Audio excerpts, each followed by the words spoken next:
ఒకవేళ battery weak అయిపోతే మన విధంగా స్టార్ట్ చేయాలి, వెనక నుంచి పుష్ చేస్తే మనం స్టార్ట్ చేయొచ్చు అనే విషయం తెలుసు, కానీ ఏ విధంగా చేయాలి? డౌన్ దగ్గరకు వెళ్తున్నాను. సో ఎవరైనా పుష్ చేయాలి, లేదంటే డౌన్ ఉన్నా సరే స్టార్ట్ చేసుకోవచ్చు. ఆపుతున్నాను, ఇక్కడ ఆపాను, హ్యాండ్ బ్రేక్ వేస్తాను, కీ ఆఫ్ చేసిన తర్వాత నేను ఇప్పుడు ఇక్కడ డౌన్లో ఆపాను.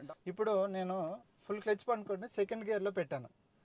సెకండ్ గేర్లో ఎందుకు పెడుతున్నానంటే మనం వెళ్ళే వేగం సెకండ్ గేర్కే మ్యాచ్ అవుతుంది, ఫస్ట్ గేర్కి కానీ థర్డ్ గేర్కి కానీ మ్యాచ్ అవ్వదు. అంటే పుష్ చేసి ఎవరైనా వెనక నుంచి నెట్టేటప్పుడు మహా అయితే ఒక 10 కిలోమీటర్ స్పీడ్లో మనం నెడతాం కాబట్టి నెట్టేటప్పుడు సెకండ్ గేర్కి కరెక్ట్గా మ్యాచ్ అవుతుంది. కాబట్టి సెకండ్ గేర్ వేసి ఉంచాను నేను.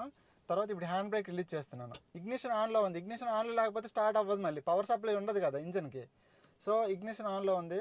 ఇప్పుడు నేను హ్యాండ్ బ్రేక్ రిలీజ్ చేశాను, వెహికల్ కొంచెం వేగం పెరుగుతుంది. వేగం పెరిగినప్పుడు వదిలేసాను, వదిలేస్తే కొంచెం అలాగ అయిన తర్వాత స్టార్ట్ అయిపోయింది. ఈ విధంగా స్టార్ట్ చేయొచ్చు.